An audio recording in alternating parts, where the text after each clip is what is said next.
friend, she is wanaitangwa aje mwanamke bomba. yeah. Asa kuna route tunatumia surveyors. Ukienda mahali usipa gari ikiangalia kwa hiyo. Iangalie barabara. Ready to go. My job is adventurous. You get to explore. I get to explore. When I'm unatuma kwa machai. Unaenda unajipatanga sasa katikati ya msitu. Crazy leo today nimeambiwa ati mimi ndo nafanyanga hiking. Naishi huko mbali. Ati huko juu sasa nafanyanga hiking kupanda. Now you are the true hiker wewe. I'm a true my hobby is hiking. Unaenda kupanda Mount Kenya. Ni kazi yako ni kazi yako ilikufanya upate moyo. Najiangalia nimepanda Moranga mara 7 ukienda boundary. Alafu unajipeleka Mount Kenya. Yeye anajitesa. Bora ujibambe. Nasema tu hivyo. Bora ujibambe. Sifika Ethiopia, Tanzania, ni sawa imenipeleka. Hadi technology RTK. Kuna mali tena nikupimie na that machine useme hapana umetumbia shamba. Tuvuteni tape. I give you the authority. Vuteni tape. Because you unajua sisi tunakuja technology as the Gen Zs we are. Making our kids. Place watu walikuwa nakata shamba na 30 minutes, si 10 minutes wao nimekubia pesa yako. By the way mtu atasema umemwibia. So umeiba. So like unamwambia uko na kamba? Mimi sina juice. I come with my machine. Confirm tu. And I feel too sorry.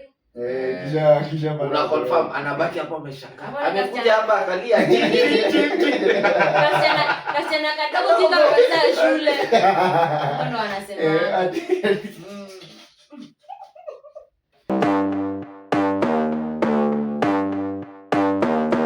Some call me teacher, some call me master. I am Kaizen and we are here with my bro. I am the teacher to teach you, the designer to refine you. My name is Butch and today we have an amazing guest. She is a friend. She is wanaitangwa aje mwanamke bomba. Yeah. She knows it. Yeah. By the way, I call her Tajiri. She inspires me in many ways. She's a friend. Truly. She's a surveyor. She can introduce herself. What do you do? Answer to like say uanzanga tu from the simple things. Because as we know, you are a land surveyor. You practice survey. Lakini sisi hatujui exactly what that entails.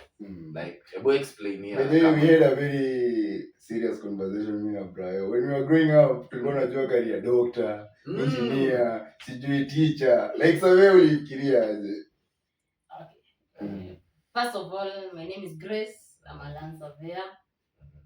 My friend too. So the way I came up surveying, it's a passion. Back then when I was in class 7. Kama watu wa 844. Mnaelewa hesabu ilikuwa pale kitabu ya class 7 hapo nyuma. There was a surveying. Mbona tuweza kupata zile hesabu za 10 marks. Walai kulikuwa na kitu kama mimi walai mimi sijaipatana nayo. Mimi sikupatana na hiyo swali. Nimesikia hiyo vile anasema hapo nyuma ya kitabu ya math. Unakumbuka timetable. Timetable multiplication table. Anile ndo na mwalimu. Hiyo ni ile ya kuperuzi. Kwanza ukifika kwa multiples za 9 mpaka uchungulie 40. Mimi nilikuwa nakumbuka 40 something. Watu 844 hapo hiyo hesabu. Then have an uncle. Yeye mwenye alikuwa outside country akifanya survey. So akikuja home, kuna vitu anafanya. Alikuja kama si home Kenya. Familia yake, our family, because he's a nuclear family, vitu anafanya. So he was mentored. Mimi nafanya survey. So ni yeye alinimentor to be here. So from class 7 to became a passion. Class 7 zote hesabu tumefanya. Wote mkuja campa like high school tulifanya bado survey. Form 1 and 2. There are those marks, that 10 marks. So like hiyo ilikuwa sure bet. Iko na 10 marks. Kwani mimi nilifanya mathematics gani guys? Unakumbuka math ya survey? Anyway. Ngoja. So unaanza grizi. Mimi kuna mathematics lakini ama when to be serious, mimi manze career survey nimekaa kuijulia hadi after nimefika campus. Ndio nasikia civil engineer, geospatial, surveyors. Alafu nasikia ni big deal like crazy. Kwa sasa ulikuwa na intel. So kwa sababu kuna quantity surveyors and land surveyors. What's the difference? Quantity ni when you are building, they give you the amount of money required. When the civil engineer comes, the architecture anakuja na kudrawia. So your structure kipewa the quantity surveyor anaweza like to give you the amount which is required for you to build that structure. Yeah. So the land surveyor, since we deal with the earth, we give you the measurements along the globe. God, so wewe ukiseme kama what services do you offer like zenye zinahitaji hii survey? Ni cause mimi najua ni kubuy land. Na except hiyo ama are there other services zenye you render like as a land surveyor? What I can tell you, wewe unajua kubuy land. Sawa, before kubuy land unajua una involve nani hapo? Sasa si ndio maana kwa ndio nipeleke sasa ni kuna that what it's a meme, let me call it a meme. You don't have to know a land surveyor, a wakili, a lawyer too, wakili, and I'm a drunkard of that area. I can relate with this story vizuri. Nimejua wakili, nikajua surveyor. So as a land surveyor, you want to buy land. To buy land, you'll be given the title deed. Could you request me, Grace, I want to buy this land. Okay. If you give me the title deed, I'll go do a search. I'll buy a map. Maps, there are two types of maps. If it's a freehold map, I'll buy an RIM map. If it's a leasehold map, I'll buy an FR map. Abu, wacha andika hiyo. Sasa umesema ya kwanza ni RIM, it is a freehold. Freehold. Yeah. So freehold map difference ni gani? Sawa. Freehold and leasehold. Freehold ni kumaanisha hiyo shamba you own it fully. Leasehold unalipa the government to lease. An example, kila mtu anajua Del Monte. Del Monte, they are leasing from the government. From the government. So that's okay. So that's a leasehold. That's a lease. So they are given years. So you can see your title. 99 years. Yes. So kama zilisha they renewed wakatilia some parts. Hivyo ndio inakuanga. So watu wenye kuna like sahi inaweza kuwa you are from the forefathers 99 years. So the government sahi unaweza ku renew, they give you 12 years, 5 years, uishi hivyo ku renew. So somebody who is, that's a leasehold, a person is paying for those years. Nika packages tu zenye wameelewana. So a person with a leasehold analipanga rent, kuna rent ya shamba na kuna rates account. Okay. So mtu hapo na freehold analipa rates pekee. Okay. All right. Today is year old. Tukisoma hiyo kwa class. Kwa kitabu. Leo ni ya kitabu. Leo. Hautoboi bila kitabu. Leo utatoboa bila kitabu. So tuseme now I have got in contact with you. I have an interest in a land. Si ndio? Wewe umekaa umebuy hiyo map. Umefika pale. Si ndio? Sasa job ni gani exactly? Let's give me hiyo title imeandikwa hapa nika, si ndio? Yeah. Already tumefanya search, inasoma the owner. That's correct. The one selling you there is a system. There is like system yenye unaweza enda search ama is it online ama ni physical? Only Nairobi you can do an online search at now. As of now. Nairobi, some parts of Murang'a, and some parts of Mombasa. You can do an online, but only a legal person can do an online search. I can relate. Yeah. I can relate that very well. Ulikuwa shamba. Unaona yeye anakaa huko na kuna shamba. Mimi nataka kulease. Umesikia lease wenye kuna lease inataka ukue umejipanga. Sasa itahapa nika si umefanya search. Yeah. Correct. So as a surveyor itakuja na the map. Niende ground. Kama ulionyesha beacons zote 4. So hizo 4 with my equipment. Currently, we are not using tapes anymore, so we are using GNSS system. Yeah, nini? Machine. It's a machine. It's a machine. Kuna watu mkiona surveyors kuna machine wameka mahali na nyingine wanazunguka nayo inalia ti. That's a RTK machine. What does it read? Inasoma nini? there are two parts of that machine. There is a base and a rover. Mhm. So a base communicates with the satellites uko juu. Inaipea signal hiyo base. Hii rover ni unaona Saviana zunguka nayo kwa shamba yako. Sasa hiyo inapewa communication na ile base. Inaongea na hii through bluetooth. Alafu kuna data collector. Wewe operate hiki simu unaona anafinya hivi ndio data collector. Ile simu fulani kubwa hivi. Acha nikuchekeshe. Buch. Mimi I guess ni kama 2 years nikiwekea Gracie machine zikichukuliwa. Sijui kazi hizo vitu. By the way, you used to store them. I store them until day. Mpaka leo. Leo. Mimi kazi yangu ni I know the parts, I know the tools, I don't know their names. Najuanga tu niliambiwa Ariel. Mimi kwanza nikishaangalia nijue akifungua hivi aniulize ni nini hapa, mikisha nimeshikwa. Hiyo nani nilitoka. Wewe uliiba hivi. So okay, so zina communicate. Kuna tumefika kwa hii na communication. Sasa hiyo si niko pale kwako umeonyesha because I want to confirm for you that land. So after that you configure kuna system use kulingana na place huko. Kuna system za LAN 1960 UTM Kasini hivyo zenye kulingana na mahali huko. You set that machine that way. So the coordinates place huko they will read in that data logger.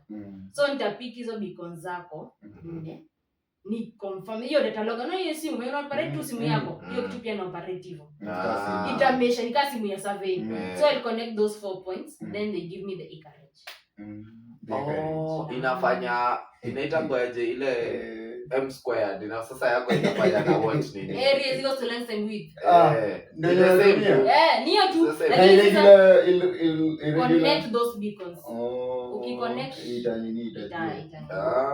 they will invite me here to show you practically sasa take notes tena wanaenda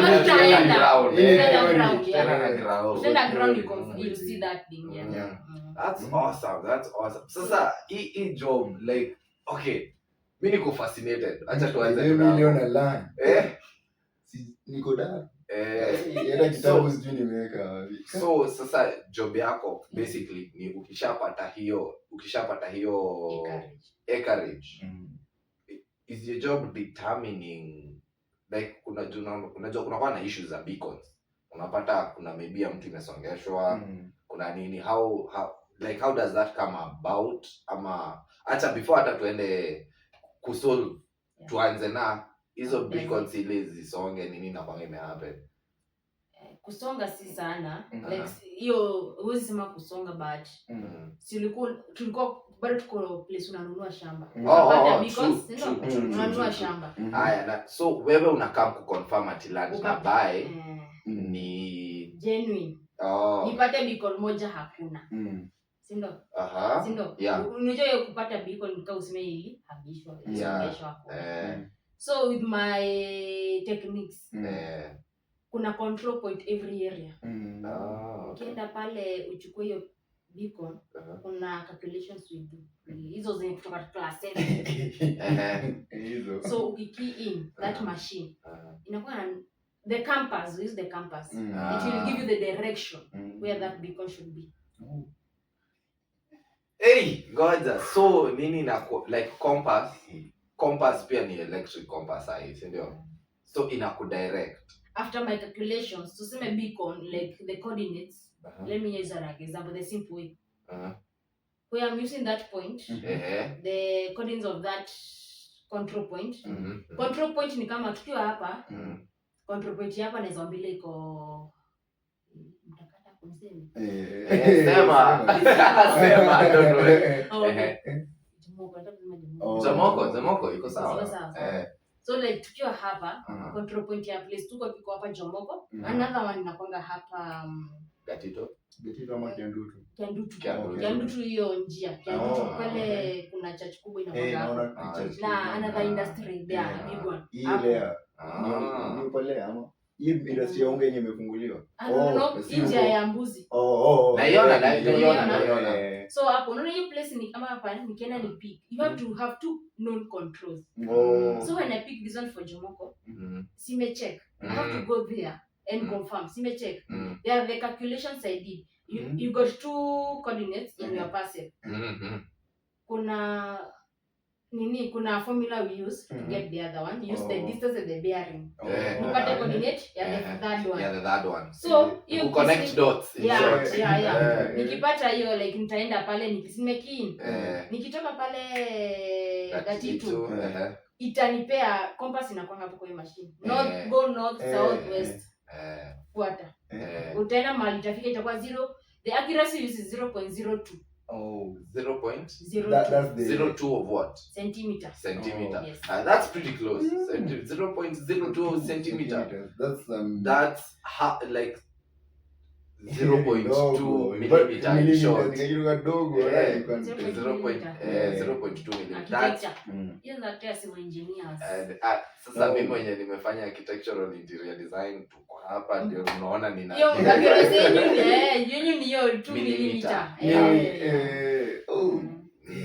So okay, that's interesting. So sasa ukishapata hizi nini, now we are back to mimi mwenye nanunua land. Alafu imekuwa umedetermine ati hiyo acreage according to when umesema acreage iko sawa. So what's the next process? The acreage iko sawa. You are buying half an acre. Twende sasa kwa wakili. So that's where you have me over sasa. Mimi yangu ni contractor, wewe wako ni wakili. Ama wewe pia unafanya na contractor. Mimi ni contractor mpaka nichapie vile site. Kuna site fulani kama uone kama wewe kuna site fulani. Wewe sasa unaanza kuita. Kwa mimi sasa ile site iko confirmed. Siko tena kwa wakili wamalizane. Wakimaliza na wakili waite contractor wake. Ile site iko sawa kuja kwanza. Sasa wewe ndio unafanya. We connected bado. Bila wewe basi bado utabara job. Wewe huko mbele. Sasa wewe huko mbele ya line. So wakili umeenda land agreement sasa. You are buying half an acre. I have confirmed the beacons. I'll give you a report. After confirming for you, I'll give you a report. Nice. I'll give you a report, a good report telling you the diligence of the search, the acreage. You do so kwa search kuna that background ka green card. Green card. So pia natafutianga mtu. Tunajua ilitoka kwa gava, ikakuja kwa Benjamin, ikakuja kwa pia like kwa Roy. Previous owners. Yote. History yote hii ni to green card. Okay. Search inaonyesha the mwenye amekupea hiyo title. Bali vizuri tufanye hiyo green card ionyeshe kila kutoka kwa government. Okay, that's nice. So land, okay, from what I'm getting is from where do land zote lazima zikuwe zimenini from the government? Kwa wazungu. Also ni wazungu government then sasa zikaanza kugawana. Sasa the top ni mzungu inasoma mzungu. Sisi inakwanga wazungu inakwanga. Ana-includiwa mzungu? On the top ama inaanza government of Kenya? There are some they serve from the government. Kuna zingine zinaanza sasa pre-colonial sasa. Like ngawali ya chivo. Delamere. Sasa kuna mtu like sasa inaanza hapo Delamere sasa government of Kenya sasa. Hiyo ni example. It's just an example. Hapana. It's known like it's a commonly known name in Kenya. So inaanza from so government of Kenya. Let's start from the government for now because many people put after government. Roy, Benjamin, Grace. Okay. All right. So wewe ukishafikisha huyo mtu kwa wakili, umeandikiana, umesikizana yote ujenga. I advise a client tufanye topography. Mimi nikuje tena nifanye topography. Interesting. Sasa hapo as an architect sasa my brain sasa hapo inaamka. Sasa so that's the second service unaweza una offer sasa hivi. So topography, si ndio? Sasa mimi acha nikushow. Kuna nikiwa shule mnaambiwa land ime tilt hivi sasa mtengeneze design. Yangu unaweza kaa hapo ukitry kufigure out nyumba venye itaingia ndani ya hiyo land.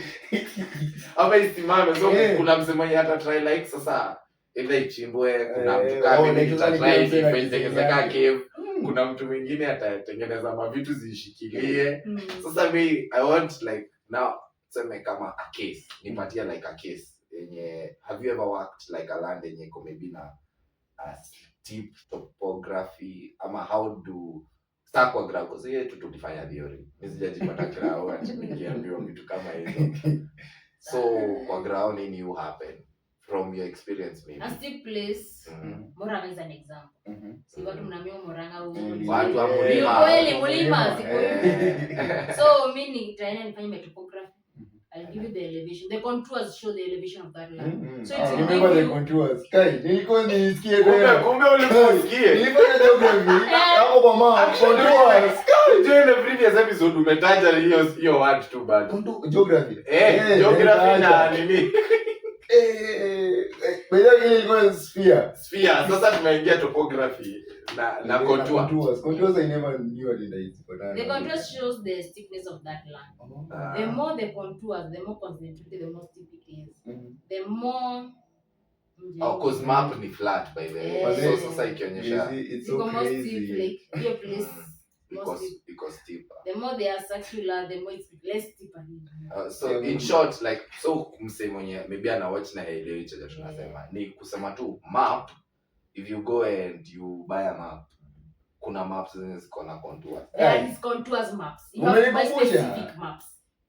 Videos in about so much high school. Yeah. Like, they hate those videos. Yes. Mimi akina kusikia kama mwalimu wangu. Akiniambia the more the contours literally. Sasa hiyo ndo nafanya hiyo. Ile ya class na ile ya kauzi. Ya kauzi. By the way ya kauzi. Class 8. Nasema. Highlands, how do you know how? Sasa hizo How do you know it's hiyo uko hivi tu. Wewe ulikuwa na leakage ya kazi wewe. Because wewe ulikuwa unasikia hiyo sasa wewe una lock in. Huko kwingine tunaweza joke na wewe kumbe hapo unasikiza vizuri sana. Mambo yangu. Mambo yako. Nice. Ndio maana unaitwa mwanamke bomba. So celebrate you. You pick those nimepick hizo controls that's determine the steepness of that land. Yeah. So as a architecture ukichora unajua unajua utapeleka maji yako. So mimi nitaenda I do a topographical map. I give you as an architecture from there whatever you do. Wewe umemaliza. Wewe ni data unanipea. Nitakupatia topographical map. Yes. Na okay inarudishwa umesema so hata niko stuck hapo mbona unarudishiwa? You are the architect. The client, so atapea the architect. Architect. So akishampea and then atumie anafaa kurudishie. Sasa architect akienda achore nyumba yake si ameona mali inafaa kukaa. Tumeelewa elevations za ground. So unajua labda client alikuwa anataka swimming pool ikae pale. Muone maji inaenda huko si tupeleke huko. Sitaelewa kuchore. Si akichora utaniletea hiyo drawing na mimi. Ukijenga nyumba kuna columns. You do the setting out of those columns. Okay. Sasa na engineers. Mimi sijui kupanga mawe like. Najua kuweka mimi column nitakuwekea hapa venye iko kwa drawing. Like jengeni mimi najua tu kwa construction nafanya tu columns. So that's something sasa wewe bado unafanya hapa. Columns. Like hapo ndio job yake unasema wewe unamalizia. Kujenga columns. Weka columns. Weka columns. Like an actual column. Unajua mimi nimepotea. Unaweka column hapo unasema hapo. Nakupea coordinates zake. Coordinates penye zitawekwa. Wewe ujue hiyo mahali utaweka hiyo kichuma. Najua. Alright. Interesting. So nitajenga tu nikiwa hapo na column yangu confirm ati column yangu hapa ndio niliweka na hapo ndio nini. Squeeze at least tumeongezewa another role by the government. After tumejenga. Let's say you are building a 3-story building. Squeeze si shamba pekee iko na title. Pia nyumba iko na title. That's new. Umesikia bana? Ilianza kitambo mali recent. Imekuwa like 5 years ago. 5 years, that's still relatively new. Yeah, it's new. Yeah. Is that for the old buildings? The old buildings. Wanaafektiwa? Kweli mtego. Because kuna like a huge percentage hao hawajui hiyo story. An example venye iko tuseme si unasikia kuna watu wanauza nyumba. Sasa hizo kuuza nyumba unafaa ununue nyumba na upewe kitu ya nyumba. It's called sectional property. So unaweza uza nyumba lakini usiuze land. That's hata mimi niko na like hata mimi ndio nakuzia nyumba na shamba ni yake. Sasa hiyo shamba kuna that conversion inafanya inakuwa section. So it's a conversion. Ikifanya ikuwe the section, that section like section. So it be a sectional title. Inaitwa hivyo. Itaacha kuwa the title deed for that land. You do the conversion to be a section. So every section. Who does that? The person mwenye ananunua the house. The person mwenye ananunua. So unaona vinyo unaenda. So ulikuwa unanunua shamba ile Afrika. Ukapewa title. Unataka kununua nyumba. Unapewa nini? Another title. Crazy. Okay. So it's basically the same process venye nilikuambia. Ununue title, tufanye search, I confirm the measurements. Yeah. The same too. That's interesting. Crazy. Hey. Mambo ni mengi. I thought mimi ndo nafanyanga mahesabu mingi man. Kumbe mimi nachezanga na centimeters na millimeters. Wewe ulikwambia hapo kuna acreage. Kuna acreage. Hizo ni vitu zenye I never thought nitaipatana na sijui contours acreage. Okay, mi hata swali sasa next. Hii hata ni more of an intrigue hata si unaweza sema what is the most interesting part of your job? Unaweza sema like the first thing that comes to your head ukifikiria like interesting part ya job yangu like inakubambamba ukienda tu job. My job is adventurous. You get to explore. I get to explore. When I'm unatuma kwa machai. Unaenda unajipatanga sasa katikati ya msitu. Crazy leo today nimeambiwa ati mimi ndo nafanyanga hiking. Naishi huko mbali.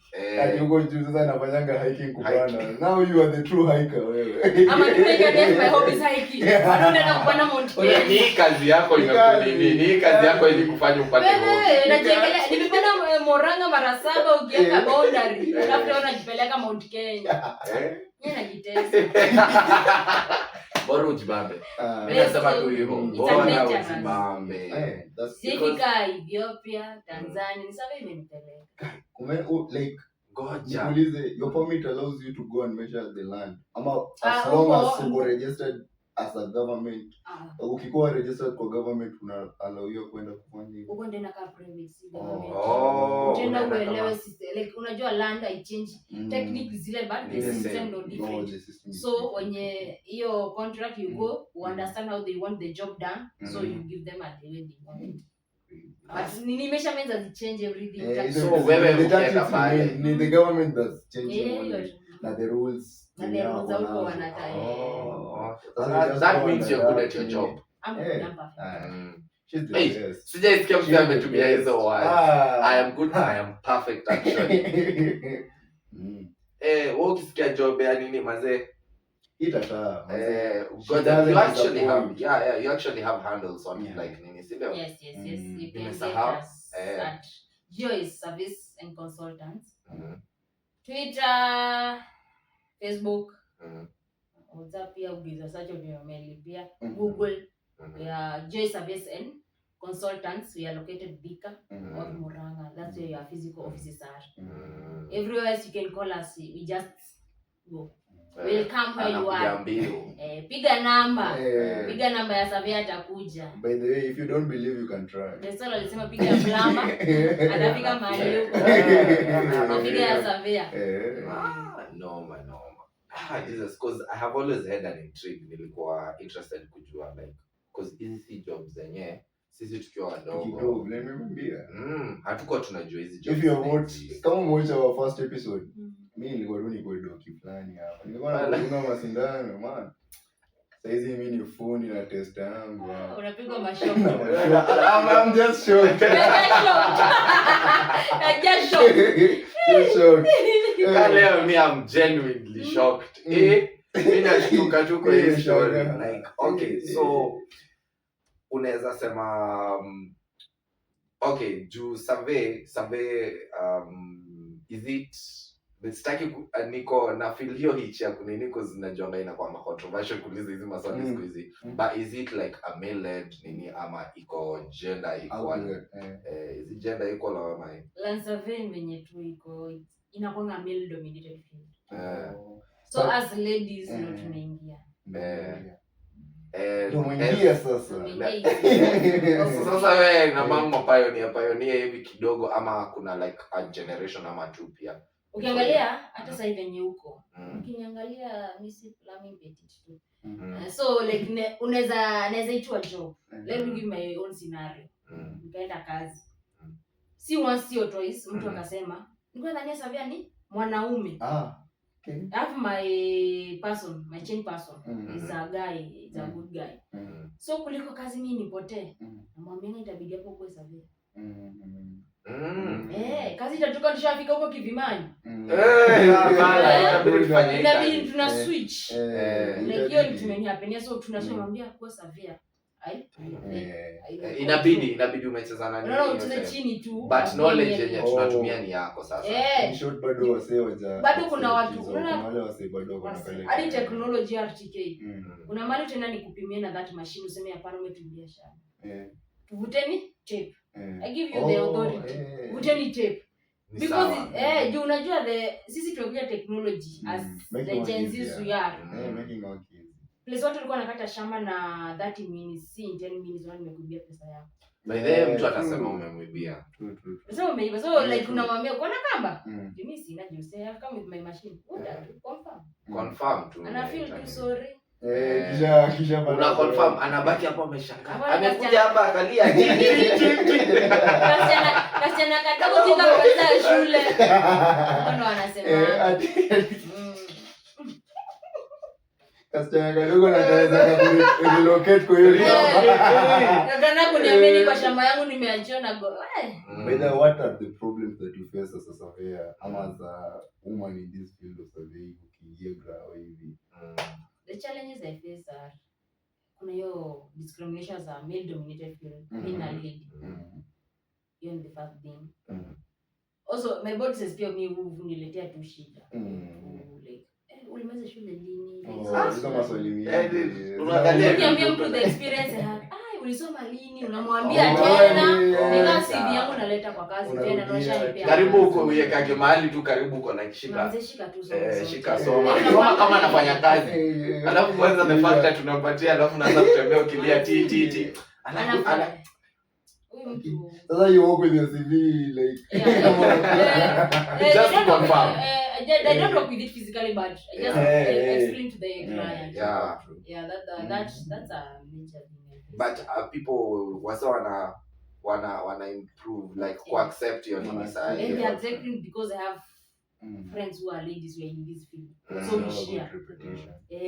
And we have good things. Another thing we do, after nimefanyia kazi si kuna ile diminish. Kwambia deliver your work. Nikuja ground ni pick, sema subdivision, nikuletee title. Utashtuka. Unajua title is the key and our like fulfill the title is king. The title. Compare title even umesema mpea title in the period that was less. Atafurahi. Ataleta more recommendation. Actually yes, sasa hata ni. But then niko na kasi niko na kasichana sasa I know bro. I know that you're watching. Zae Gracie anajua vizuri. The way mimi nimeambiwa mpaka the way the last time when she was delivering the title I was like Zae. Huyo msichana anajua kazi yake vizuri sana. My dad praises. She knows. Also like you guys have actually helped. Yeah, we have worked together. Yeah. See, I'm telling you I have some experience. Sasa mimi like breakiwa news. I had to like I didn't know about the other things but ilibidi nimejua nimekaa kama na Gracie na nimetoa makaratasi. Niangalie na Gracie hakuna wapi tunajua. Na ndio mwenyewe alikuwa amepasa mingi ile tuka read through nikamwambia to start. Tunaanza hapa twende step mpaka ready ikatoka. It was a very successful process. Mimi sijui kama niweke kwa mfuko next nini unaenda. Mimi nataka tu kwenda. Wala hivyo tu. But alafu Gracie sasa about the disadvantages. Naona sasa kuna hizi ma disputes za shamba. Ushaifanya hizo ma disputes za shamba? Si moja moja. Panga kurudi ikakata ndizi. Umetoka mbio. Sasa kuna route tunatumia surveyors. Ukienda mahali usipa gari ikiangalia kwa hiyo. Iangalie barabara. Ready to go. Na machines, we used to machines, like for me I used to machines. So kuna moja kwa ile the base na zingine nimeshika. In case kimani wewe unashika hii mimi na hii yangu nimeshika. tunakimbia kati. Okay. Unaenda waambia if you resolve, but to avoid that, what I do when you are going for disputes, I just call the legal officers. I pay them, I go them to that work. Also, mostly when you are addressing such issues, disputes, you already know pre-hand. Yeah. Ni dispute unaenda kusolve. Usitolewe machete. Dispute, they pay up front because tuseme hivi na sipo dispute ni two neighbors. It's one boundary. Huyu unaweza fanya kazi isonge kwa huyu. Eni akatae kukulipa. Ama wenyewe anze kufight. Sasa who pays you? Mwenye atakuja kuseek the service ama both of them will. So if it's a dispute like you are both tukifika ground, ni wawili everybody to pay. Okay. We solve that dispute. Na kila mtu anauliza wenye tenda utakubali sawa. Wenye tenda ikakubali. Sasa na polisi anaingia in case mmoja hapo. Unajua kuna mwingine hasira zitapanda. All go shaka. Unakaa ready. Okay, but sasa mimi niko na a curious case yenye nili notice there is a job actually ni mahali like kuna ka job. Alafu nika notice ni msee amejenga like a building katikati ya buildings. Right? But hata ukiangalia tu unaona tu venye unaangalia hivi match and all of these shambas are supposed to be equal. Unaona hii alitichezwa. Ni kama from huku side moja one shamba huko along the line aliongeza. And then hizi zingine zikakuja. Si yeye atakuja sasa achukulia the next.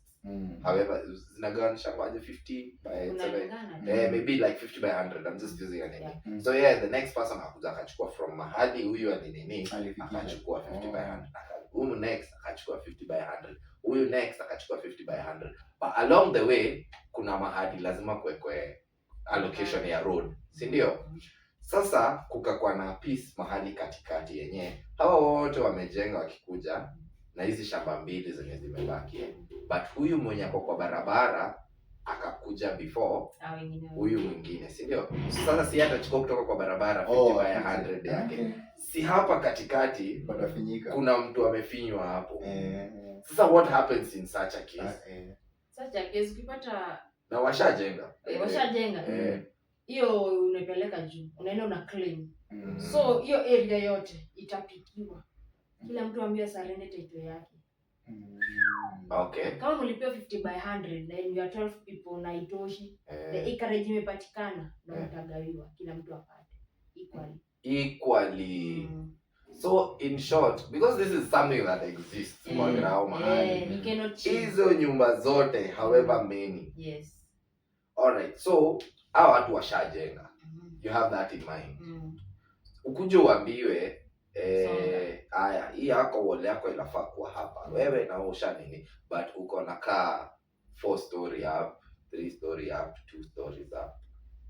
Hawa seni wakae sasa wasikizane ama what happens sasa? Kuna hiyo kukaa kusikizana. Kuna hiyo option. Lazima lazima msikizane. Kama amejenga ile au wenye mjenga 50 by 100. Sio washajenga pamoja na hawezi bomoa. Either kunaweza kuwa pia mmoja aligrab kubwa kuliko 50 by 100 ili akakosa.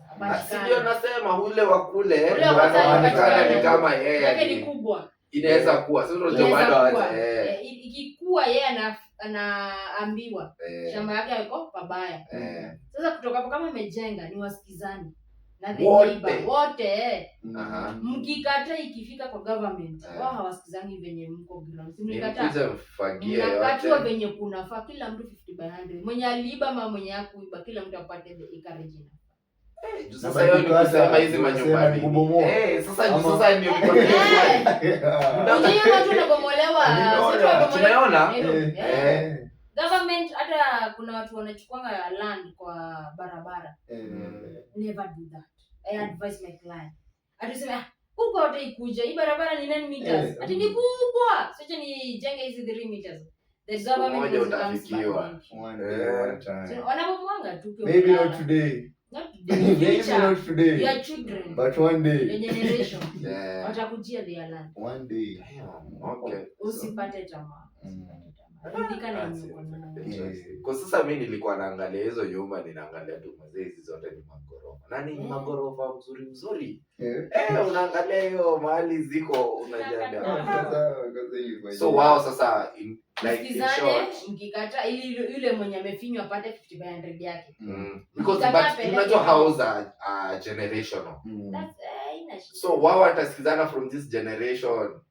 Itakuwa sasa mkisikizana itaenda ya mendio to the government. Kila mtu tuseme kila mtu apewe, si utachukuliwa kuna tu scenarios hapa. Kuna yenye mnaweza sikizana. Huyu mwenye alipata ile kidogo. Kuliko msongeshane mnaweza mlipe akae tu na hiyo achinjio title deed yake. Unaona imekubali. That actually makes sense. Kuna nyingine mkose kusikizana. Waende si kusikizana ya word of mouth. Walete government wakate kila mtu wenye anafaa. Si hiyo unaweza kuta balcony imekatwa, hiyo chini yake imekatwa nini? Ikatwe hivyo. Na kila mtu akae mahali kwa 50% yake ndio hiyo. So sasa unapata tu building tunakaa hivi tu. No, but I think you're in a very interesting field, Maza. I thought it really interesting. Every day I knew my field was interesting at some point. Mimi kwanza nianga electrical cabinetry admin na enjoying. Yako. Maza una hike, unapigwa exercise ya free. Na wanakulipa kupiga exercise. Ka vitamin D. Najua kidogo yani huko tu chonjo. But now me I want I don't know, can you recall your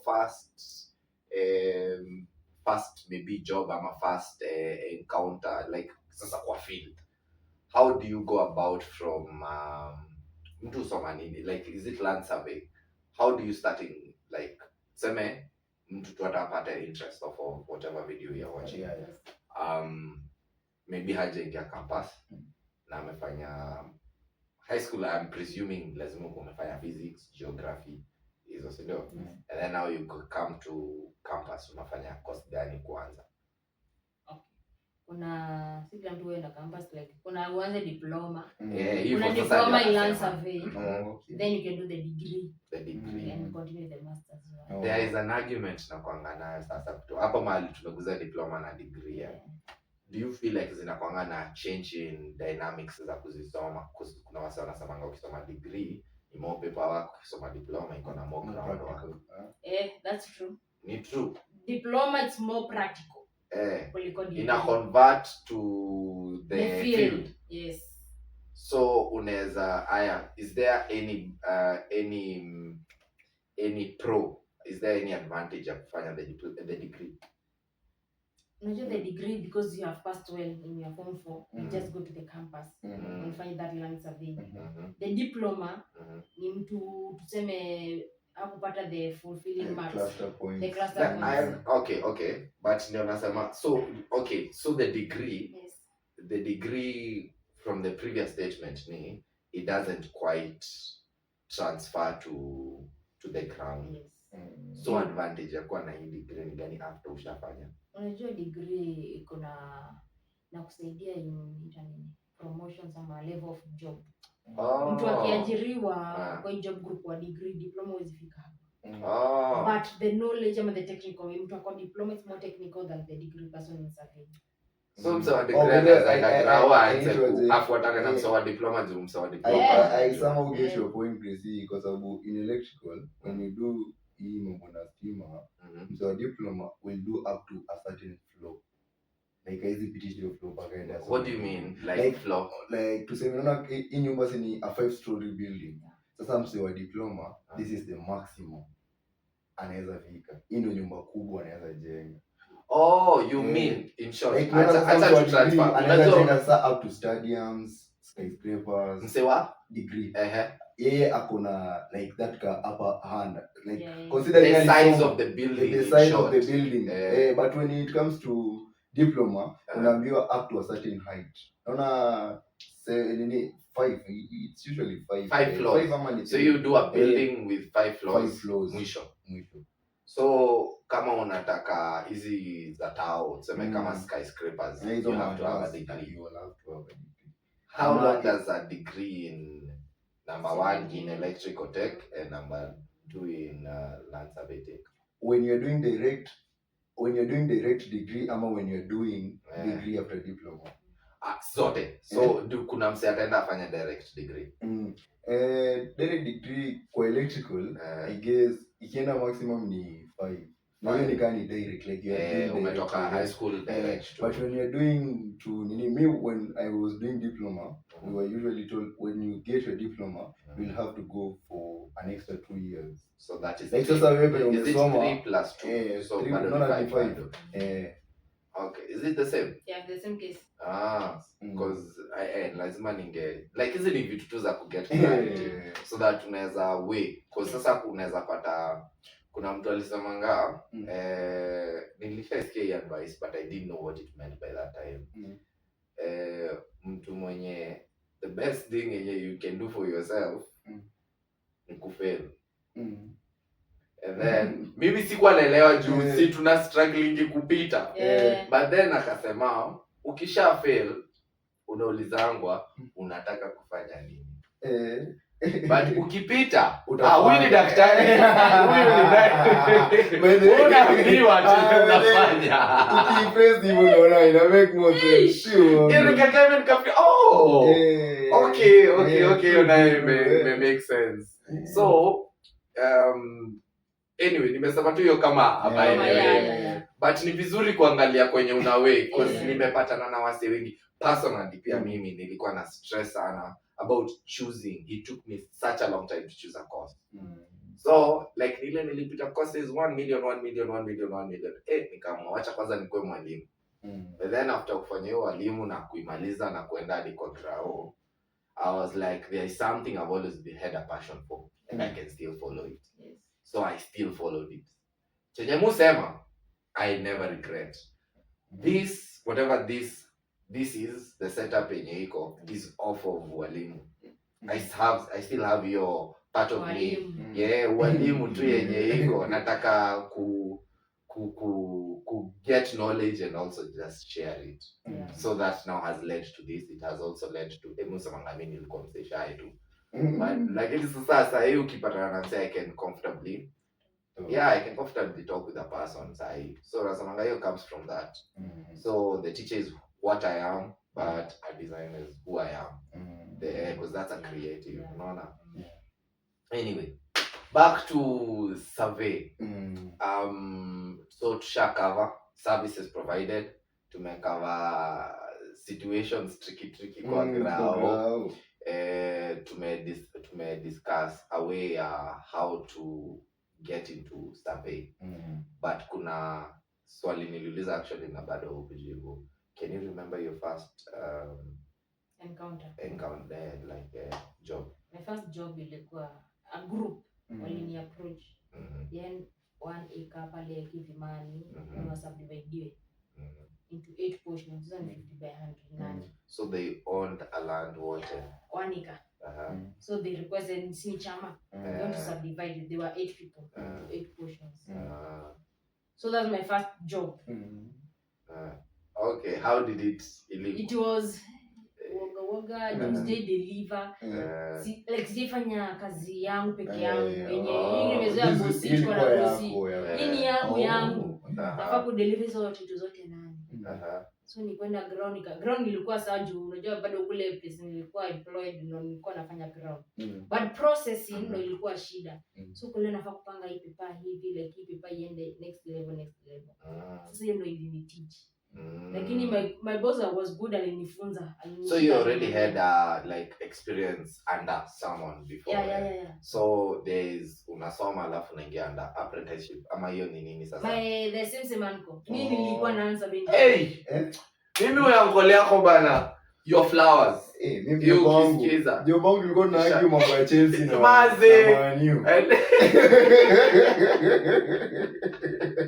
Shaka mega bet. Of course mnasikia what other uncles are doing. Wangu hapo nilisha CV akaficha. Hapo weka shout out Julius and go. Yes, Sally. Like mimi naweza kuwa nikiishi.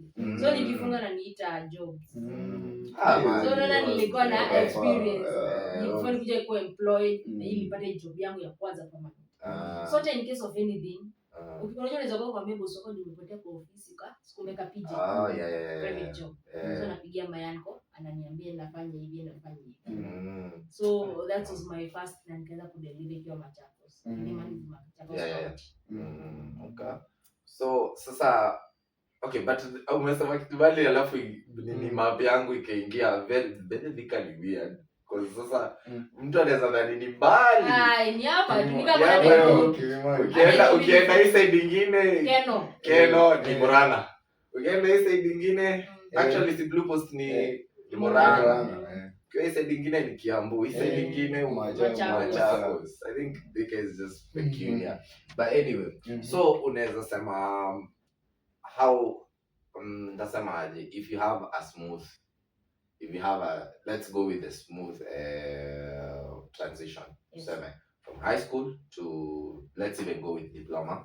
You take a diploma and then you can go direct to job after diploma, sindio? Yes, you can. You go under someone mostly, sindio? Yes. So under companies, so there are companies, sindio? Yes. And then you work through these people as you look for connection, I'm presuming. How does it work? Okay. Like it's determined with what you want. If you want to stay in employment, then good. If you want to be self-employed, the way you follow. Are you self-employed? Yes, I am. Freelance? Yeah. I'm self-employed, so you can call it a freelancer because I do for, but not. I do for real estate companies. So okay, but before you got to the place you are right now, yes. Unaweza sema between this first job na mahali uko sahi, maybe the curve, because unajua kuna jobs kama zetu kuna time kuna kaukando unakaa hivi una follow up. I think client unanikumbuka. Unajaribu kuwakumbusha, unawapostia hapo mwanzo msisahau. Karibu wapigie kwa mbele unarudi kumaintain. So jobs zako zinakuanga, are people always buying land? I think that's the question. Unaona venye wase lazima kila day upike ukule, you know, lazima so and within the year lazima, you know, Christmas you have, lazima January watu wakaukiwe kidogo. So for us that's the way we look at projects. So how does a year look like for you? For employment, unajua employment after 30 days unangoja ile pesa yako yuko sure bete tu. Huku nje I'm self-employed. Umekuja umeni request umenipea kazi. Umenilipa mzuri hiyo wiki nimepata pesa ya kusurvive hiyo mwezi. It's just the same. Wenye nimeajiri kwa kampani have to pay. Unajua wale hawashtuki kuwe kazi kusikue kazi. So wow kama mimi sasa place niko iwe kazi yote kujoka bosi hajaenda. I don't see hizi kosa. But kwangu ni mimi najua. Nimepata jobs nimekuja amenipea kazi nimedeliver. So unaweza kama wiki mbili nyingine ianguke, uweze kulipa bills kidogo. Deliver pia. So people are not buying land daily. People are not buying land daily, but the fact ama tunasema like wewe ndio shamba leo na kisho kanunue. It's an investment. So nafaa ujipange tena. Simkate. Kuna a time kwa hii yenye mazee unakaukiamba, like kuna ka period yenye umenotice. How long have you worked as an independent entity? Like uko na hii company ama this agenda. So unaona hata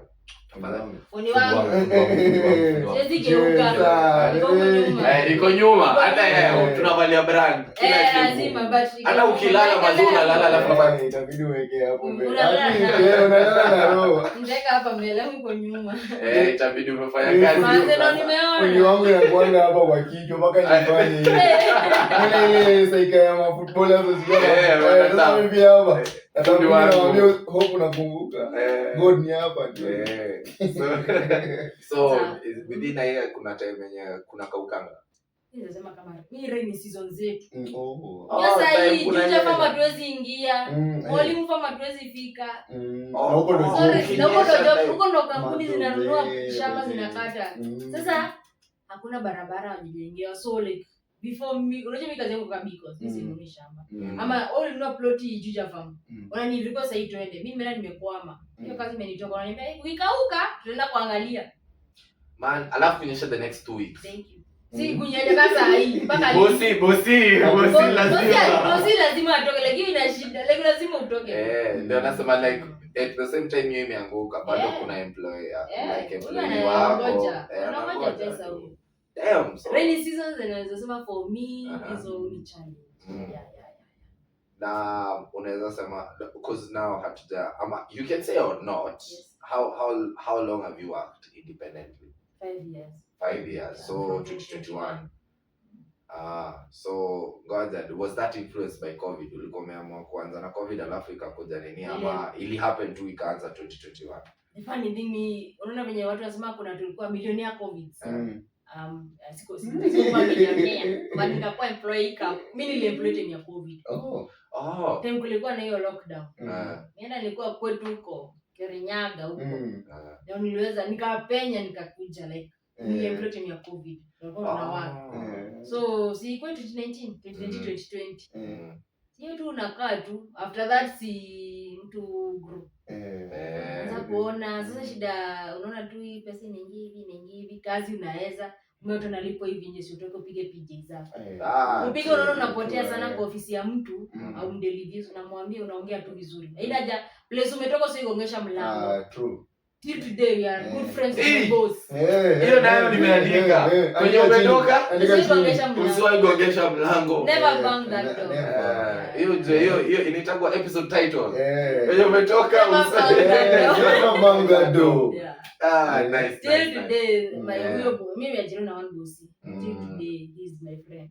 So ulikuwa umemwakia for 2 years. For 2 years. 2019, 2020, 2018 ama 2019, 2020. Alafu 2021 sasa 2021 ndo nikatoka sasa yangu ikaingia. GOS sasa jinsi ni ile umeweza kujibrand ukiwa kwa kampuni ya mtu. Unajua ile kusingiziwa like kuliko ifike hapo. Ujitoe amua to perform unatoka kubwa na muongee tu unatoka na good plan. Unajua ukitokea hiyo ukiamkia kiti mwingine anakalia mwingine ameomba ukitokea alinishika mkono shike mwingine. Nice. I don't know if there is an extra question. Where do you see GOS in the coming years? Where do you want it to be the coming years? The coming years, I see GOS. Sitaki kila siku kuingia kwa ofisi. Like na run errands. Nataka nikiwa mahali. Mimi kazi yangu ni kutafuta kazi. Na watu ni kufanya. Kazi yangu ni kutafuta kazi pekee. Sasa hii natafuta na bado nafanya. Sitaki kufanya. Nitafute watu wafanye. Kuna kuangana. That's the difference between an artist and a business person. Sahi okay, naongea from a side. Tunasema an artist still has to do.